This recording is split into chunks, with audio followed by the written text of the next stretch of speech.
भर्गो देवस्य धीमहि धियो यो नः प्रचोदयात्।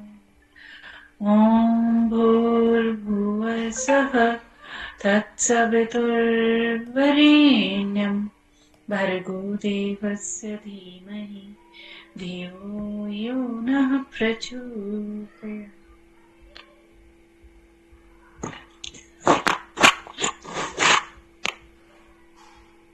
Okay, so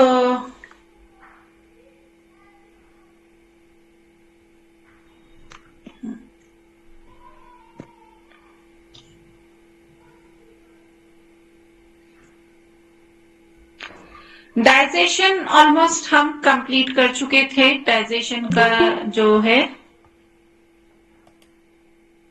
yes ma'am. तो अभी हम यहाँ पर पेज नंबर है 18 पर आहार एवं पोषण की अवधारणा। ठीक है, तो यहाँ से अभी हम स्टार्ट करेंगे। स्वस्थ और सक्रिय जीवन के लिए मनुष्य को उचित एवं पर्याप्त पोषक तत्वों की आवश्यकता होती है। शरीर की आहार संबंधी आवश्यकताओं के तहत पोषक तत्वों की प्राप्ति के लिए अच्छा पोषण या उचित आहार सेवन महत्वपूर्ण है। तो देखिए, हमारी अच्छी हेल्थ के लिए क्या जरूरी है? पोषक तत्व। और पोषक तत्व आपको किससे मिलेंगे? उचित आहार से, अच्छे भोजन से। तो नियमित शारीरिक गतिविधियों के साथ पर्याप्त, उचित एवं संतुलित आहार अच्छे स्वास्थ्य का आधार है। तो एक्सरसाइज करना, फिजिकली एक्टिव रहना और अच्छी डाइट, संतुलित आहार लेना अच्छे स्वास्थ्य का आधार है। खराब पोषण से रोग प्रतिरोधक क्षमता कम हो जाती है और रोग के प्रति संवेदनशीलता बढ़ जाती है तथा शारीरिक एवं मानसिक विकास बाधित होता है और उत्पादकता कम हो जाती है।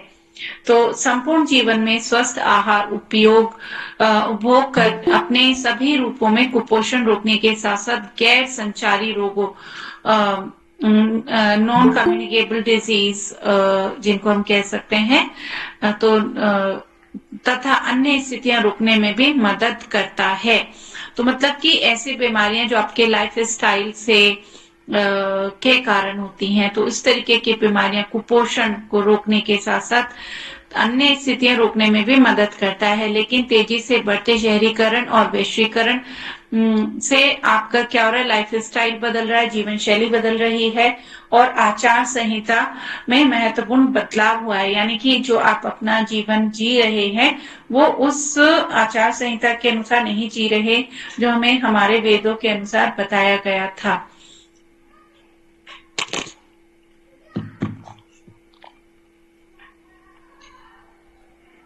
हाँ, तो लोग अधिक ऊर्जा, वसा, शर्करा या नमक, सोडियम से भरपूर खाद्य पदार्थों का सेवन कर रहे हैं। तो आजकल हम कैसा खाना खाते हैं?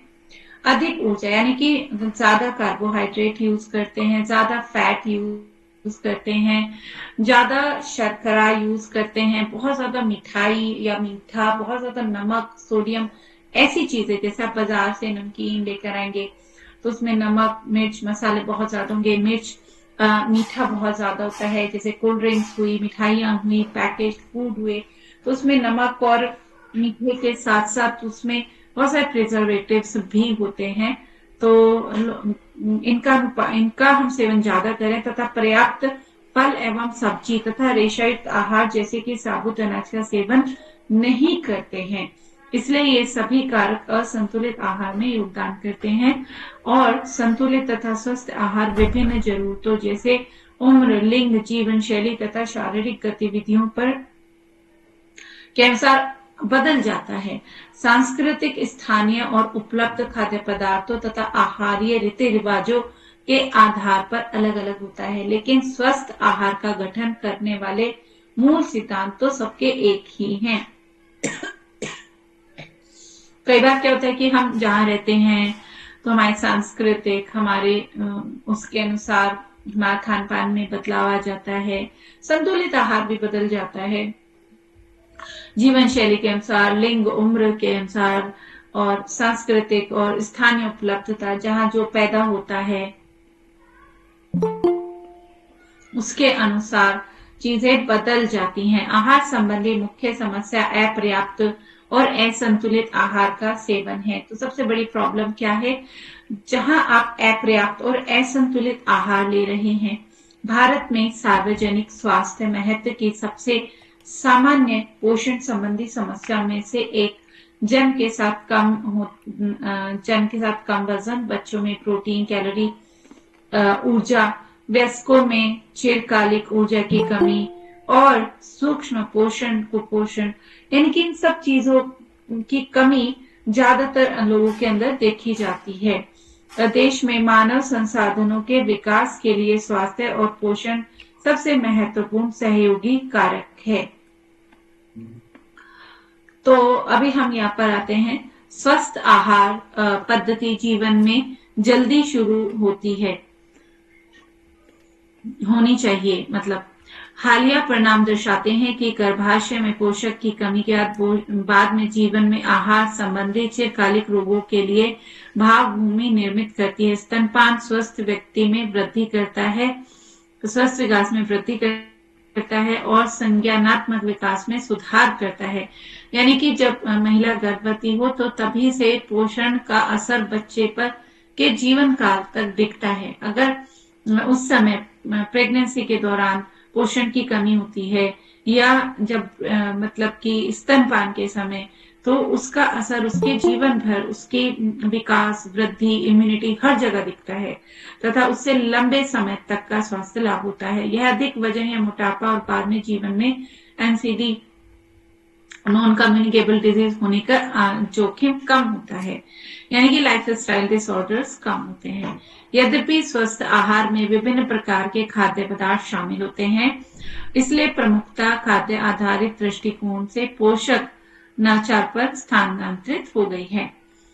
तो कैसा मतलब आहार होना चाहिए? संतुलित आहार। खाद्य पदार्थों में निम्नलिखित के अनुसार वर्गीकरण किया जा सकता है। ऊर्जा से भरपूर हो खाद्य पदार्थ, कार्बोहाइड्रेट तथा वसा।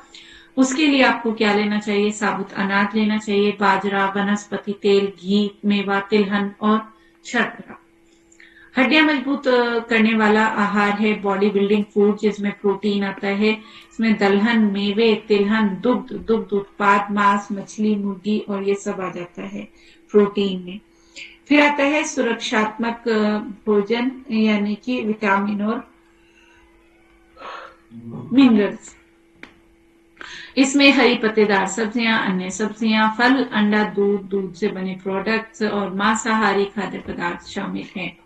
तो इस तरीके से खाद्य पदार्थों में निम्नलिखित के अनुसार वर्गीकरण किया जा सकता है। जीवन में विभिन्न चरणों में आहार योजना। पोषण सबके लिए आवश्यक है, हालांकि हर व्यक्ति के लिए आवश्यकता अलग अलग होती है, जिसमें एक शिशु, बढ़ता हुआ बच्चा, गर्भवती स्त्री, स्तनपान कराने वाली महिलाएं और बुजुर्ग लोग शामिल हो सकते हैं। आहार विभिन्न कारकों जैसे उम्र, लिंग, शारीरिक गतिविधि, विभिन्न शारीरिक चरणों में पोषण की आवश्यकता और अन्य कई कारकों पर निर्भर करता है। बच्चों की शारीरिक लंबाई और वजन उनकी शारीरिक वृद्धि और विकास को दर्शाता है, जबकि वयस्कों की लंबाई, वजन अच्छे स्वास्थ्य की दिशा के लिए उठाए गए चरण दर्शाते हैं। बच्चों को अगर आप अच्छा खाना दोगे तो उनकी लंबाई अच्छी होगी, उनकी वृद्धि शारीरिक और मानसिक अच्छे रूप से होगी, वजन सही होगा। इसी तरीके से अगर आप बढ़ती हुई मतलब व्यस्क हैं और उस समय अच्छा खाना खाते हैं तो आपका लंबाई वजन तो अच्छा रहेगा ही, लेकिन आपका स्वास्थ्य भी अच्छा रहेगा, जो जिससे पता चलता है कि आप एक स्वस्थ भोजन या आहार ले रहे हैं। स्मरण योग्य तथ्य: प्रसव के बाद 1 घंटे के भीतर स्तनपान कराना शुरू करें तथा कोलेस्ट्रॉल को न त्यागें। यानी कि जो पहला दूध है वो बहुत बहुत ज्यादा पौष्टिक होता है। 6 महीने तक केवल पानी भी नहीं, स्तनपान करें। इसके बाद पोषक तत्वों से भरपूर अनुपूरक खाद्य पदार्थों के साथ अच्छा होगा कि 2 वर्ष तक स्तनपान जारी रखा जाए। तो 6 महीने के बाद आप उसमें हल्का भोजन दे सकते हैं, लेकिन जो ब्रेस्ट फीड है वो लगभग 2 साल तक बच्चे को कराना चाहिए। 6 महीने की उम्र के बाद शिशुओं को केवल मां का दूध पर्याप्त नहीं होता है। 6 महीने की उम्र के बाद उसको अनुपूरक आहार भी देना चाहिए, जैसे दाल का पानी, हल्का फल, सब्जी, ये सब जो कि बहुत डाइजेस्टिव भी हो, इजी टू डाइजेस्ट हो और पोषक भी हो। लगातार कम लागत पर घर पर बनाए जाने वाले कैलोरी और पोषक तत्वों से भरपूर अनुपूरक आहार, कम लागत वाले हों, घर पे बनाए गए हों, कैलोरीज कम हो, उनमें पूरी पराठे ऐसे भोजन नहीं, और हल्का पोषक तत्वों से भरपूर भोजन लेना चाहिए। शिशुओं के लिए अनुपूरक आहार तैयार करते और खिलाते समय स्वच्छता पद्धति का पालन करने चाहिए। बच्चों के लिए जब खाना बनाएं, स्पेशली क्योंकि उनकी इम्यूनिटी काफी वीक होती है, तो थोड़ा भी अगर हाइजीन का अगर आप ध्यान नहीं रखते तो उससे बच्चे के अंदर इन्फेक्शन होने का, बीमार होने का चांसेस बहुत ज्यादा होते हैं। बच्चों के आहार पर लगे पोषण संबंधी लेबल को ध्यान से पढ़ें, और क्योंकि बच्चों का संक्रमण का खतरा सबसे अधिक होता है। जंक फूड से बचें। ओके, नाउ नेक्स्ट, खाद्य प्रसंस्करण एवं संरक्षण। पाश्चात्यकरण खाद्य के सूक्ष्म जीवों से सुरक्षा सुनिश्चित करने के लिए महत्वपूर्ण कदम। एक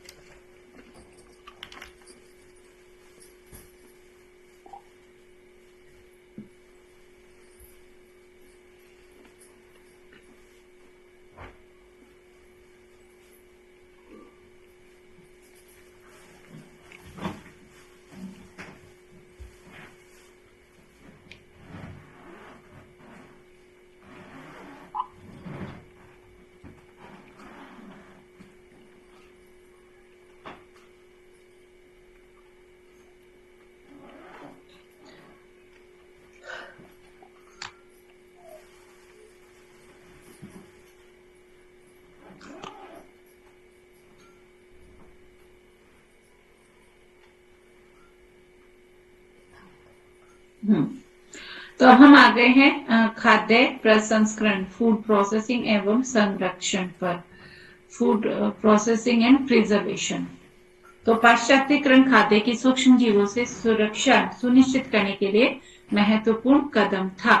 अतः खाद्य पदार्थों को भोज्य एवं सुरक्षित रूप से संरक्षित करने के लिए खाद्य संसाधन और संरक्षण की आवश्यकता होती है। खाद्य को फसल काटने या पशु के नष्ट होने से बचाने के लिए विधियां इतिहास पूर्व काल से ही चली आ रही हैं। खाद्य पदार्थों को विभिन्न कारणों से संसाधित किया जाता है, प्रोसेस किया जाता है, जैसे कि फसल काटने पर अन्न को सुखा दिया जाता है ताकि उसका शेल्फ लाइफ, उसका जो है खराब ना हो सके, लंबे समय तक वो सही बना रहे। तो इसलिए भी उसका प्रोसेस किया जाता है जिससे वो लंबे जल्दी खराब ना हो। पहले के समय में खाद्य पदार्थों का संसाधन मुख्य रूप से उसकी सुपाच्यता, स्वाद सुधारने और खाद्य पदार्थ की निरंतरता आपूर्ति सुनिश्चित करने के लिए किया जाता था। तो पहले प्रोसेसिंग क्यों की जाती थी कि वो सुपाच्य बना रहे, स्वाद उसका अच्छा रहे और खाद्य पदार्थों की सप्लाई मतलब कमी ना हो, हमेशा उसकी आपूर्ति होती रहे, तो इसलिए उसको प्रोसेस किया जाता था। फूड प्रोसेसिंग यानी खाद्य प्रसंस्करण का महत्व। इसका तात्पर्य ऐसी विधियों और तकनीकों का समूह से है जो कच्ची सामग्रियों को तैयार या आधे तैयार खाद्य उत्पादों में बदल देता है। अब जैसे कोई चीज है, उसको आपने हाफ प्रिपेयर कर दिया और जिससे कि वो खराब ना हो। लोगों को जीवन शैली में परिवर्तन अब होता क्या है कि जैसे बहुत से लोग वर्किंग हैं, हस्बैंड वाइफ दोनों ही वर्किंग है, उनके पास प्रॉपर समय नहीं है कि वो पूरा मतलब टाइम देके पूरा वो करें, तो वो प्रोसेस्ड फूड को उसमें यूज करते हैं जिससे कि कम समय में उनका खाना तैयार हो जाए। तो जनवरी 2010 को भारत सरकार ने भारत में खाद्य संसाधन उद्योग को बढ़ावा देने के लिए उद्देश्य से 2012 तक 30 बृहद खाद्य संस्थानों यानी फूड प्रोसेसिंग पार्क की स्थापना की घोषणा की। तो फूड फोर्टिफिकेशन क्या है अब वो जानते हैं। खाद्य पदार्थों या मसालों में जिन पोषक तत्वों की कमी होती है, जैसे किसी के अंदर कोई पोषक तत्व होता है, किसी के अंदर कोई नहीं होता, तो उसमें ऐसे पोषक तत्वों को मिला देना जिन तत्वों की कमी है, उन्हें मिलाकर खाद्य पदार्थ का प्रबलीकरण यानी कि फूड फोर्टिफिकेशन किया जाता है ताकि आहार की न्यूनतम आवश्यकताएं पूरी की जा सके और उस चीज से ज्यादा पोषक तत्व आपको मिल सके। यह विधि आमतौर पर महंगे खाद्य पदार्थों में पाए जाने वाले पोषक तत्वों के लिए में अपनाई जाती है। फूड फोर्टिफिकेशन के कुछ उदाहरण जैसे डबल रोटी के निर्माण के समय आटे में प्रोटीन लाइसिन मिलाया जाता है। मैम आपकी आवाज आ रही है। नहीं आ रही है आपकी आवाज ठीक कट कट के आ रही है।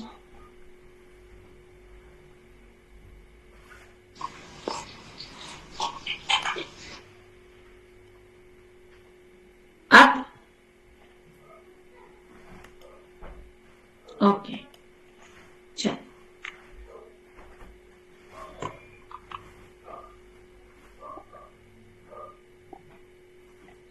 तो हम फूड फोर्टिफिकेशन के बारे में यहाँ पर जान रहे थे। फूड फोर्टिफिकेशन क्या है? तो फूड फोर्टिफिकेशन यानी कि किसी भी खाद्य पदार्थ का प्रबलीकरण करना, यानी कि जिससे जो पोषक तत्व उस चीज में नहीं है उसको मिलाकर उसके पोषण जो पोषक तत्व है उनको बढ़ावा देना। Okay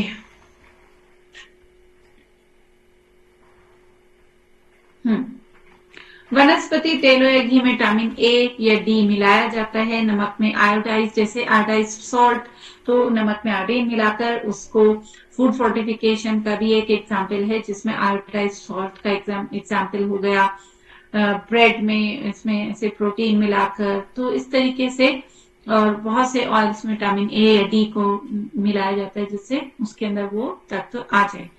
shelf life of food, shelf life यानी कि जो है खाद्य पदार्थ के उत्पादन एवं स्थानांतरण से लेकर सुरक्षित व स्वादिष्ट योग्य बने रहने की अवधि को उसकी शेल्फ लाइफ कहते हैं। यानी कि जब उसका उत्पादन हुआ, वो चीज को पैदा किया गया, उसको ट्रांसपोर्टेशन के द्वारा सुरक्षित जगह पर ले जाया जाना, और जब तक आप उसे कुक ना कर ले तो उस प्रोसेस मतलब तब तक वो सही बना रहे, खाना खराब ना हो, खाने की चीज, तो वो उसकी शेल्फ लाइफ कहलाती है। ठीक है, तो बहुत सारी प्रोसेस ऐसी हैं जिनके द्वारा आप फूड प्रोसेसिंग के द्वारा किसी भी खाने की चीज की शेल्फ लाइफ को आसानी से बढ़ा सकते हैं। नॉर्मली जैसे फॉर एग्जाम्पल क्या, जैसे कि आप आम है, कच्चा आम है, वो कम समय मतलब होता है, लेकिन अगर आप प्रोसेस करके उसको अचार बना दें तो वो लंबे समय तक टिकता है ना, उसकी शेल्फ लाइफ बढ़ जाती है। जैसे जैम है, तो जब रॉ फूड मतलब फॉर्म में फ्रूट्स या वो सब, तो उसका आपने प्रोसेस करके अलग फॉर्म में ले आए और उसका शेल्फ लाइफ भी बढ़ गया। तो इस तरीके से बहुत सारे एग्जाम्पल हैं जिनसे आप उनकी शेल्फ लाइफ को बढ़ा सकते हैं। खाद्य विज्ञान, फूड साइंस क्या है?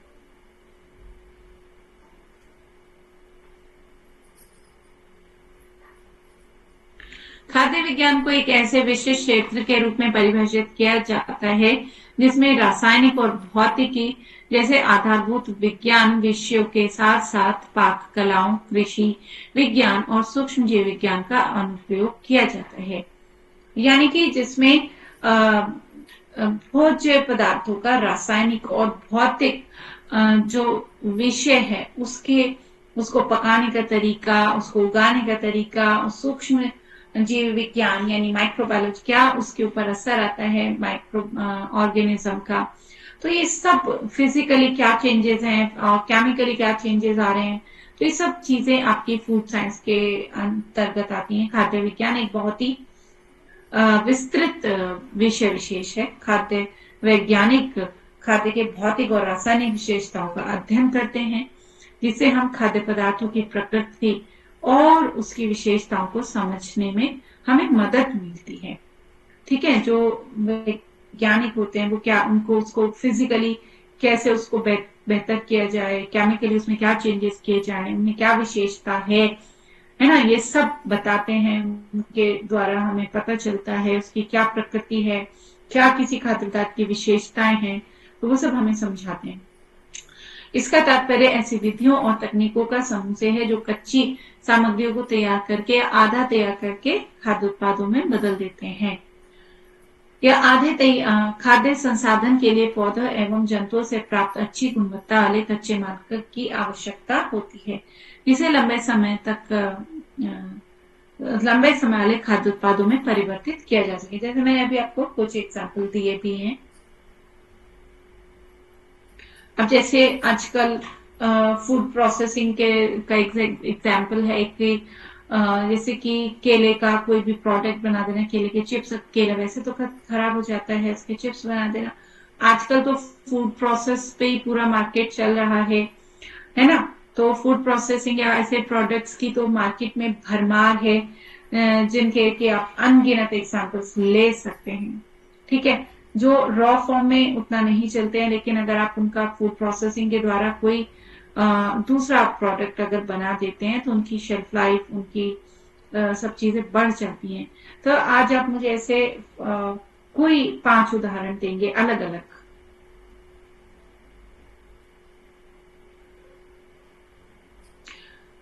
तीन चार एग्जाम्पल्स तो मैंने दे दिए हैं, और आप सोचिए कि ऐसी क्या चीजें हैं जो नॉर्मली आप कच्चा अगर उसको रखते हैं तो खराब हो जाता है, उसको किसी दूसरे रूप में ले आते हैं तो उसकी शेल्फ लाइफ बढ़ जाती है। मैम अचार तो वैसे मैंने बता दिया है, कुछ और नया सोचने की कोशिश करें। मैम फ्रूट्स होते हैं जैसे जैम, मैम जेलीज बनते हैं फ्रोजन उसमें। मटर, फ्रोजन मटर, कॉर्न। बिस्किट क्या होती है? प्रोडक्ट की शेल्फ लाइफ नहीं बना रहे, वो एक अलग प्रोडक्ट हो गया। तो उसमें एक शेल्फ लाइफ तो गेहूं की भी वैसे ही रहेगी, तो गेहूं उतना जल्दी खराब नहीं होगा। तो ऐसी चीजें सोचें जो कच्चे रूप में जल्दी खराब होने वाली हो, और उनको कुछ अगर आप ऐसा उनका बनाते हैं तो उनका जो है लंबे समय तक वो चीजें चलती हैं। मैम फ्रोजन मटर, कॉर्न। मैम केचप, अगर आप टमाटो का वैसे प्यूरी बना के रखेंगे ज्यादा नहीं चलेगा, बट टमाटो केचप चलेगा। तो इसी तरीके से बहुत सारी ऐसी चीजें हैं। पॉपकॉर्न आप एग्जाम्पल दे सकते हैं। इसी के बहुत सारे प्रोडक्ट्स हैं जो कि मतलब जिनका शेल्फ लाइफ भी बढ़ जाता है और एक नई अपने आप में एक चीज भी बन जाती है। तो इस तरीके से ओके।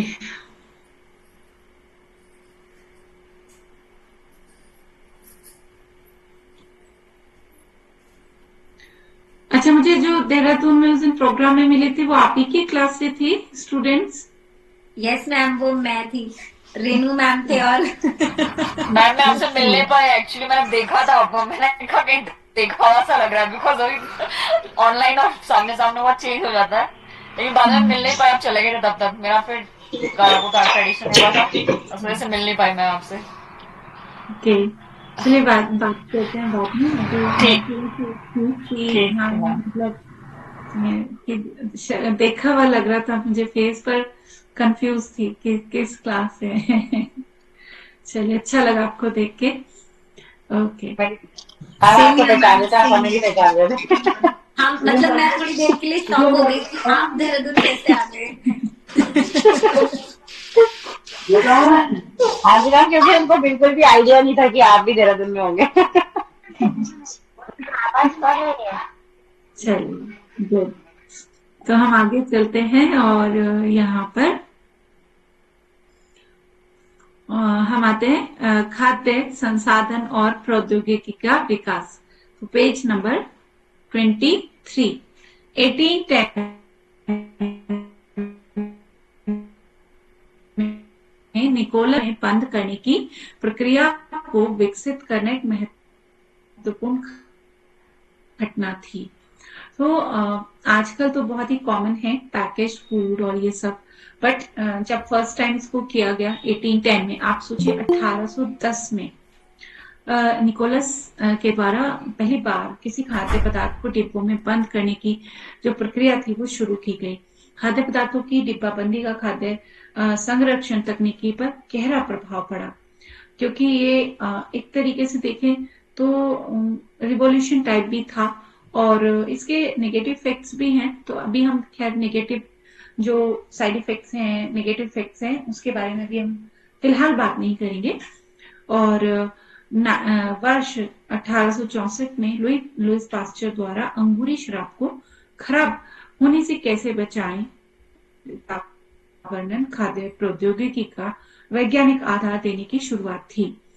तो यानी कि जैसे ग्रेप्स से वाइन बनाना, अल्कोहल प्रोडक्शन करना, तो ये भी आप उसका ही एक उदाहरण है। तो लुईस पास्चर ने विभिन्न प्रकार के खाद्य जनित रोग उत्पन्न करने वाले जीवाणुओं को नष्ट करने के लिए पाश्चरीकरण यानी कि पास्चराइजेशन विधि का विकसित किया, कि जिससे कि खाद्य पदार्थों के अंदर क्या होता है, बहुत जल्दी चीजें खराब होने लगती है, उसमें जीवाणु, उसमें बैक्टीरिया, माइक्रो ऑर्गेनिज्म पैदा होने लगते हैं, तो उससे बचे रहें वो खाद्य पदार्थ, तो उसमें उसका पास्चराइजेशन, उसको क्या कहा गया, पास्चराइजेशन। ठीक है, तो पास्चराइजेशन एक की विधि विकसित की। पास्चराइजेशन के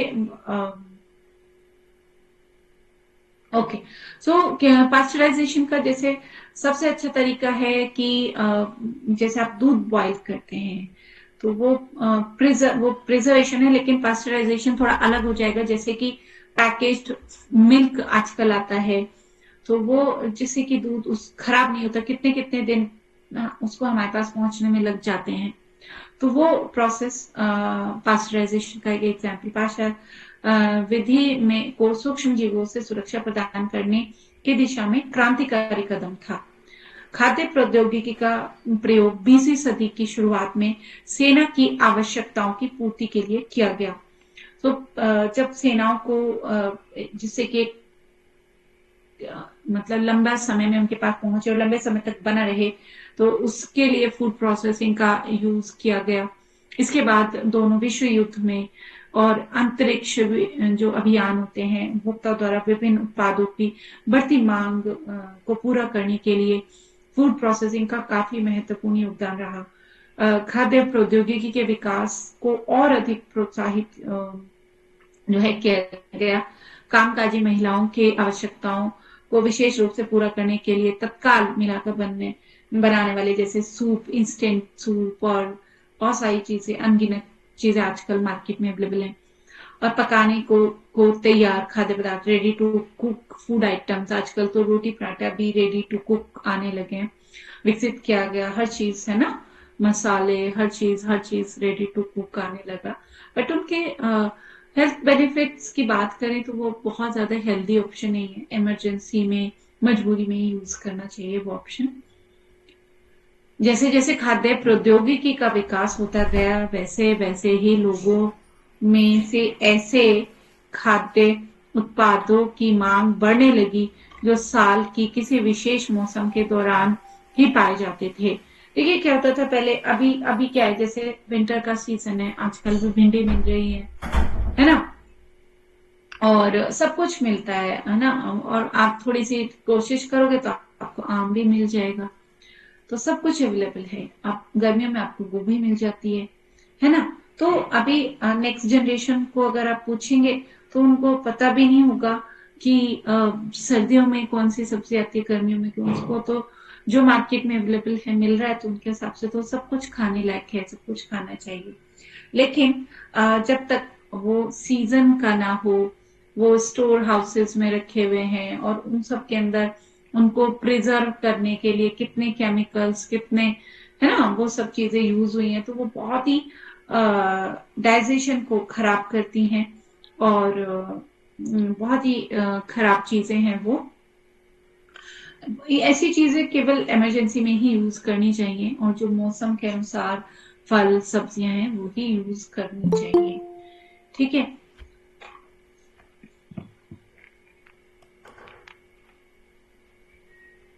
खाद्य संसाधन और संरक्षण का महत्व।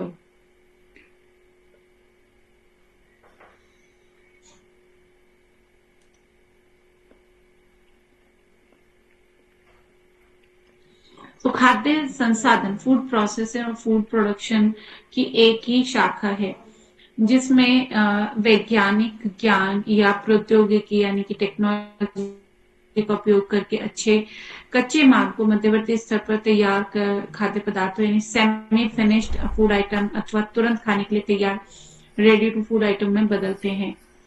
इस प्रक्रिया के द्वारा भारी और बड़े जल्दी खराब होने वाले तथा कभी कभी खाए न जाने वाले खाद्य पदार्थों को अधिक उपयोग सांद्रित लंबे समय तक स्थायी रहने योग्य बनाया जाता है और स्वादिष्ट खाद्य पदार्थों अथवा पेय पदार्थों में बदलने के लिए विभिन्न प्रक्रियाओं का प्रयोग किया जाता है। तो यानी कि उनकी शेल्फ लाइफ, उनकी कैपेसिटी, उनका न्यूट्रिशन, हर एक चीज को जो है बदला जाता है। खाद्य के खराब होने के कारण क्या क्या हैं? तो यहाँ पे कुछ कारण बताए गए हैं। जैविक और क्या होते हैं खाद्य पदार्थ भौतिक, रासायनिक या जैविक रूप से खराब हो सकते हैं। भौतिक मतलब जब उनका बाहर से रूप रंग भी बदलने लग रहा है तो भौतिक रूप से आपको खराब दिख रहे हैं। रासायनिक यानी उनके अंदर जब बदलाव आ जाए रासायनिक रूप से तो वो, और जैविक यानी कोई बैक्टीरिया फंगस उसके ऊपर आ गए तो वो जैविक रूप से खराब हो रहे। खाद्य पदार्थों के खराब होने का तात्पर्य उस स्थिति से जिसमें कोई खाद्य पदार्थ मानव के उपभोग के लिए सुरक्षित ना हो तो उसको आप खराब होना कहेंगे। खाद्य पदार्थों के खराब होने या नष्ट होने के लिए बहुत से कारक उत्तरदायी हैं, जैसे कि फिजिकल चेंजेस, भोजन के भौतिक कारणों,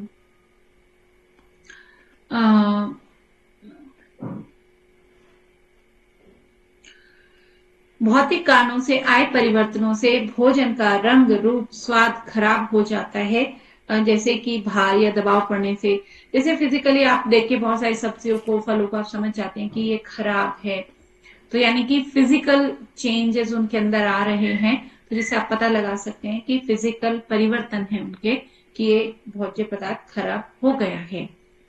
ठीक है। रासायनिक, कई बार गर्मियों में दूध बाहर रहने पर फट जाता है, ऐसा रासायनिक परिवर्तन के कारण होता है। इससे दूध की जो प्रोटीन है वो जम जाती है। कुछ पदार्थों में प्रोटीन और कार्बोस की आपसी क्रिया होने के कारण भोजन थोड़ी देर में पड़े रहने पर भूरा भी हो जाता है, जैसे कि सेब, अगर एप्पल काट के रख दो तो थोड़ा ब्राउन ब्राउन हो जाएगा। तो बहुत सारे ऐसे उदाहरण है। जैसे फिर है जीवाणु द्वारा परिवर्तन। अब कुछ खाद्य जैसे फर्मेंटेशन है, किसी भी खाद्य पदार्थ में फर्मेंटेशन होना, और जैसे ब्रेड पे छोड़ दो आप बाहर 2-3 दिन तो उसमें फंगस आ जाती है, खराब हो जाती है। तो इसी तरीके से अलग अलग उदाहरण यहाँ पर दिए गए हैं और इस टॉपिक को ही आज हम यहीं तक रखेंगे। तो अभी आपके जो क्वेश्चंस हैं उनको हम लेते हैं यहाँ पर।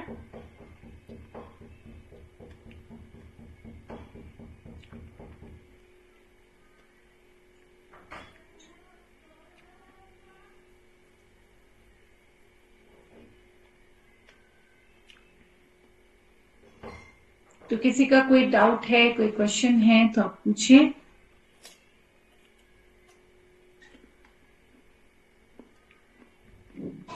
मैम एज सच अभी कोई डाउट तो नहीं है, बट मे बी पढ़ेंगे तो कुछ आएगा तो बताएंगे आपको। आई थिंक अभी तक तो सब क्लियर ही है।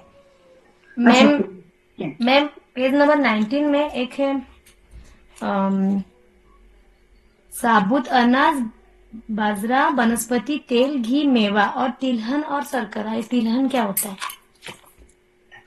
तिलहन ये होते हैं जैसे तिल, अलसी, ठीक है, सूरजमुखी, जिनका तेल आप निकालते हैं, ठीक है।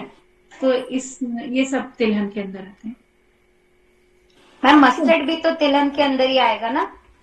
हाँ, तो ये सब चीजें हैं जिनसे आप करते हैं, तिलहन के अंतर्गत आते हैं। तो चलिए, अब आपके क्वेश्चन नहीं है तो मैं ही क्वेश्चन कर लेती हूँ आपसे।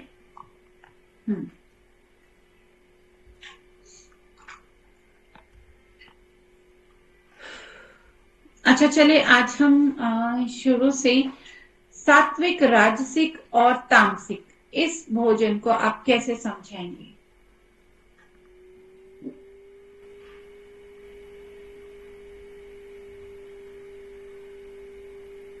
ये मैं कई बार बता चुकी, आप नॉर्मल अपनी लैंग्वेज में मुझे डिफाइन करें। ताजा भोजन जैसे कि फल, दूध आदि, ये सारा सात्विक में आएगा। और राजसिक जो है वो मसालेदार और ज्यादा तले हुए जो, वो राजसिक में आएगा।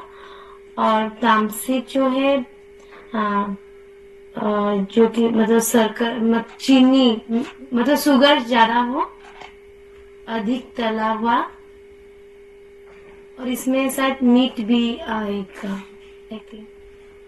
थोड़ा ठीक है। और कोई और इसमें कुछ ऐड करना चाहेंगे या सनु आप बताएंगे? मैम सात्विक भोजन है जो बेसिकली वो ही जो फ्रेश जो हम खाना खाते हैं, जो रॉ हम खाना खाते हैं, वो सात्विक में आता है। जो हमारा सिंपल भोजन है, जो कि हमें बेसिकली काम रहने में हेल्प करता है। सात्विक भोजन का यही मतलब है कि आप जो है मेंटली एंड बॉडी एंड सब सब चीजें आपकी स्थिर रहती हैं। आप अगर योग की परिभाषा में कहा जाए तो योगी को सात्विक भोजन करना चाहिए अपनी प्रैक्टिस को और अच्छा करने के लिए। फिर जो राजसिक भोजन है मैम, जो हम डेली अपना कुकिंग एंड ऑल करते हैं, थोड़ा स्पाइसेस डालते हैं और जिस फूड को हम कुक करके खाते हैं, वो राजसिक में चला जाता है। और जो तामसिक भोजन है मैम, वो चीज है जो हमारा थोड़ा क्रोध बढ़ाता है मैम। तामसिक भोजन को हम या तो बासी भोजन कह ले, या जिसमें आप कह सकते हैं मीट, मच्छी जो चीजें आती हैं वो तामसिक भोजन में चली जाती हैं। और इससे जो है कि हमारी जो बॉडी एंड माइंड का जो कंट्रोल है एक दूसरे के साथ, वो भी थोड़ा बिगड़ता है मैम। तो मेरा अंडरस्टैंडिंग तीनों टाइप के भोजन को लेके मैम ये है। चलिए, इसको मैं थोड़ा सा और क्लियर करती हूँ। अगर इन्हें मैम डाउट है, और जो सात्विक है उसको कच्चा खाना है, और जो राजसिक है वो उस पका हुआ खाना है, ऐसे कुछ है क्या? मैं अभी एक बार पूरा आपको एक एक लाइन जो बिल्कुल आपको क्लियर हो जाएगा, एक एक लाइन इनको आप समझ लें। सात्विक भोजन कहा गया है ताजा भोजन, ऐसा नहीं है कि अनकुक्ड फूड को ही सात्विक आहार कहा गया है। कुक फूड हो, सिंपल सात्विक भोजन हो, ताजा बना हुआ हो, वो बहुत ज्यादा मिर्च मसाले वो सब ना हो, सात्विक तरीके से बना हो। ताजा भोजन मेन है, ताजा सिंपल तरीके से बिना मिर्च मसालों के बना हुआ भोजन सात्विक आहार है। राजसिक में आपका ऐसा भोजन जो तला भुना, मिर्च मसाले, बहुत ज्यादा चाय कॉफी और इस तरीके की जो चीजें जो आपके अंदर उत्तेजना पैदा करें, ठीक है, तो राजसिक भोजन उत्तेजना पैदा करता है। ठीक है, राजसिक भोजन को हमें थोड़ी मात्रा में लेना चाहिए, पर जब हमारा उसका बैलेंस गड़बड़ हो जाता है, राजसिक भोजन अगर आप ज्यादा करेंगे तो आपका अग्रेशन, आपकी उत्तेजना, ये चीजें बढ़ती हैं। ठीक है, और जो तामसिक भोजन है, तमस गुण जो है, तमस गुण आपको गुस्सा नहीं दिलाता, तमस गुण आपको आलसी बनाता है। अगर आपके अंदर तमस गुण बढ़ रहा है, राजस गुण बढ़ेगा तो गुस्सा आएगा, उत्तेजना बढ़ेगी, इरिट है ना, तो वो एक सीमा तक अच्छी है, यानी किसी हर काम को करने के लिए आप एक्टिव बने रहें, उतना अच्छा है। अगर वो ज्यादा मात्रा में होती है, यानी कि आप बहुत ज्यादा ऑयली, स्पाइसी, तला भुना, चाय कॉफी, मीट, ये सब चीजें अगर लेते हैं तो वो आपके उस उत्तेजना को बहुत ज्यादा बढ़ाती है और वो फिर नुकसान पैदा करती है आपको। तामसिक भोजन जो है तमस गुण पैदा करते हैं। तमस माने आलस। ठीक है, आपका जो मन है वो आलसी होता है।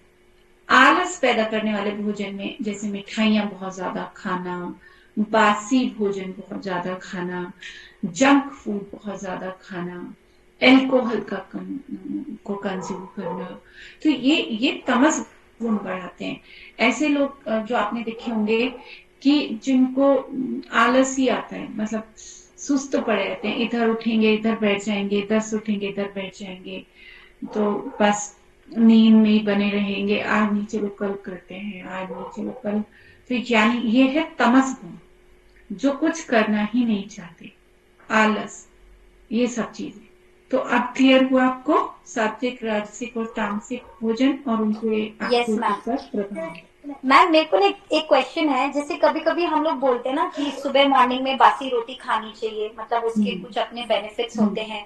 तो मैम जैसे ये जो कुछ चीजें हैं, तो ये मतलब क्या कहेंगे फिर इनको, मतलब हम कह रहे हैं बासी भोजन आलस फैलाता है, बट दूसरी तरफ हम कहते हैं कि सुबह बासी रोटी को दूध में भिगो के खाएं, उसके कुछ हेल्थ बेनिफिट्स होते हैं, बूढ़े लोग ज्यादातर खाते हैं मैंने देखा है।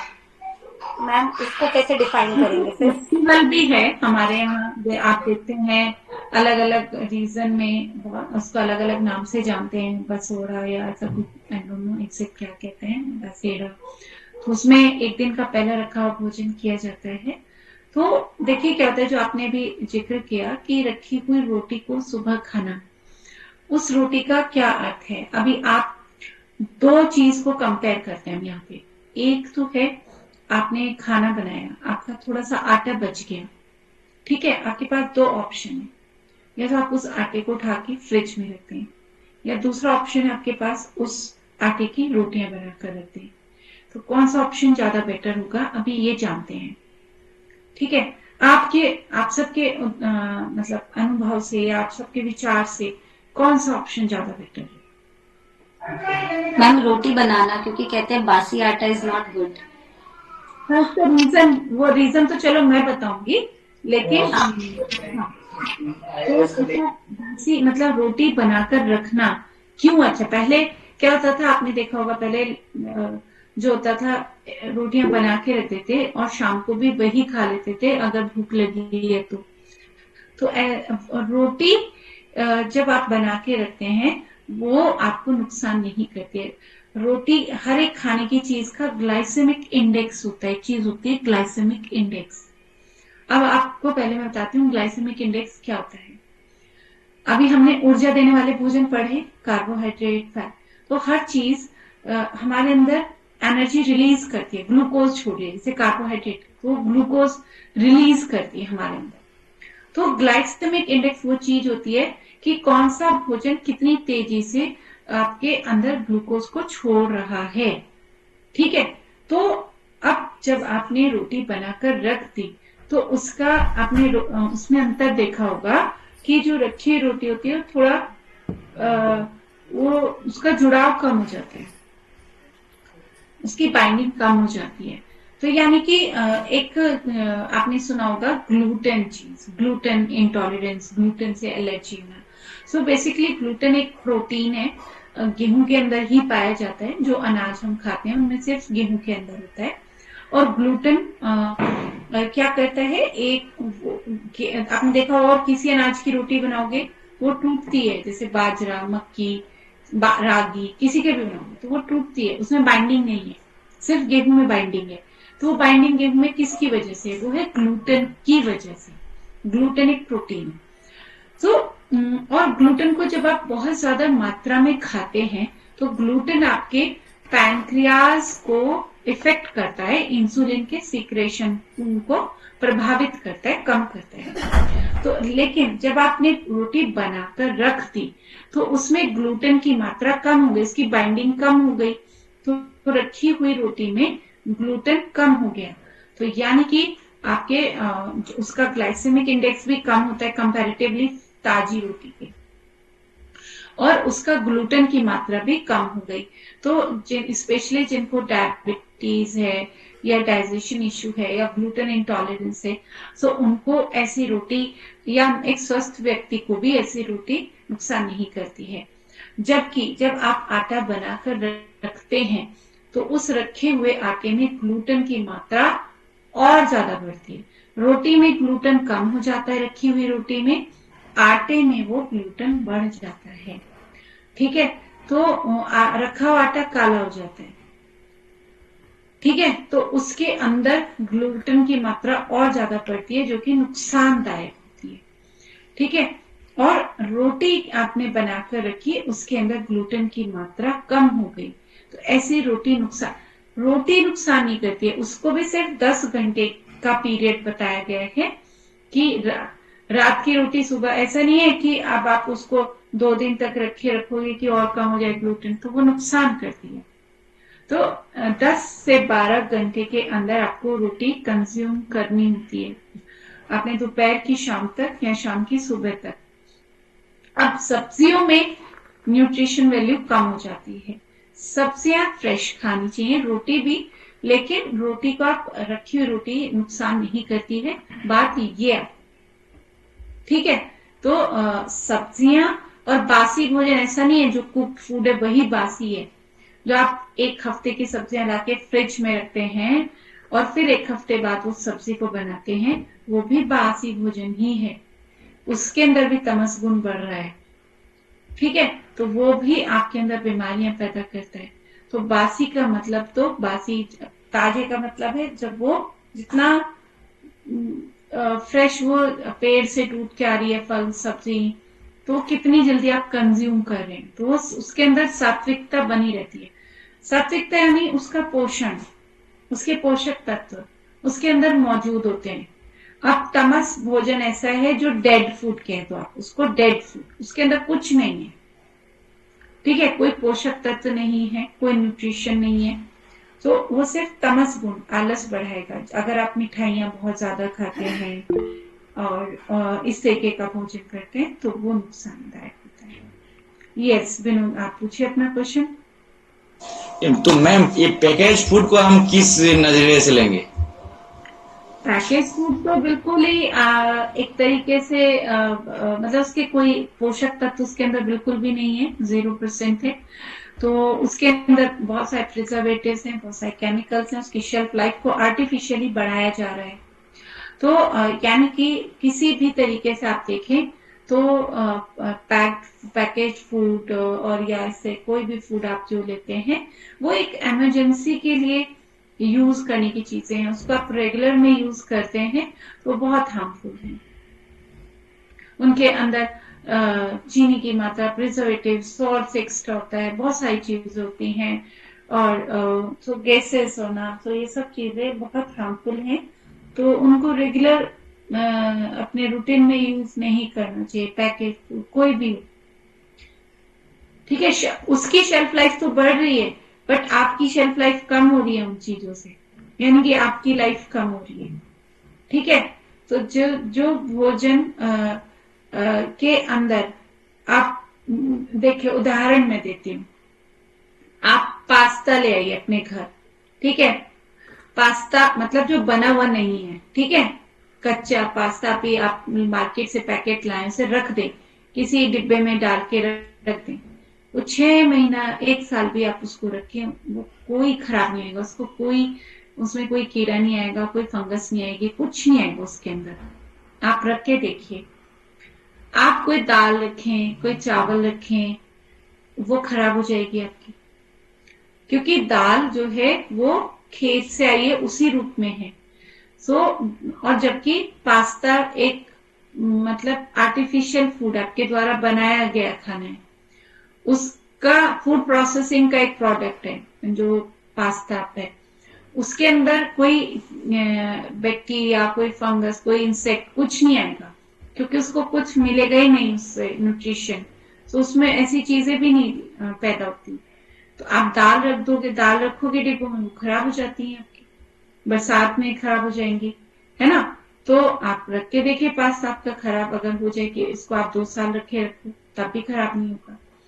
तो यानी कि उस प्रोडक्ट की तो शेल्फ लाइफ बढ़ी हुई है, वो खराब नहीं हो रहा है। बट अब अगर आप रेगुलर बेसिस पर उस पास्ता को खाएंगे तो वो आपको नुकसान करे। एक तो उसमें फाइबर नहीं है, न्यूट्रिशन 0 है, उसका प्रोसेस से किया गया है, तो उसकी शेल्फ लाइफ बढ़ी हुई है। तो ऐसा फूड आपके डेड फूड होते हैं और वो आपके लाइफ को, आपकी एज को कम करते हैं। ठीक है, तो ये उदाहरण है कुछ। और आज के टाइम में तो आप किसी मार्केट में जाएंगे तो फूड प्रोसेसिंग के इतने प्रोडक्ट्स हैं खाने के, आपको मार्केट में भरना मिलेगी।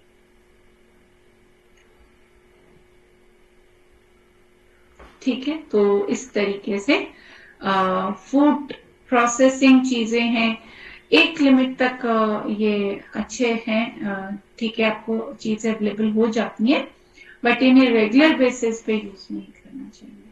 ठीक है, सो आज हम इतना ही रखेंगे। अभी आप यहाँ पर जो है ओम शांति का पाठ करते हुए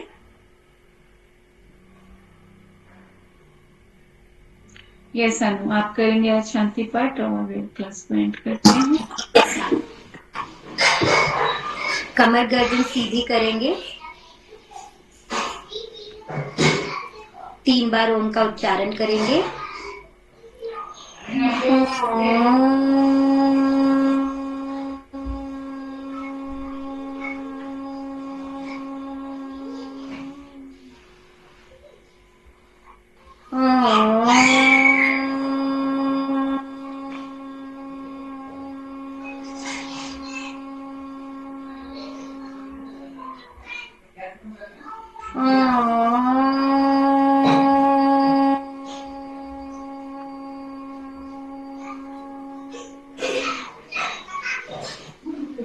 ओम सर्वे भवन्तु सुखिनः, सर्वे सन्तु निरामयाः, सर्वे भद्राणि पश्यन्तु, मा कश्चित् दुःखभाग् भवेत्। ओम शांति शांति शांति।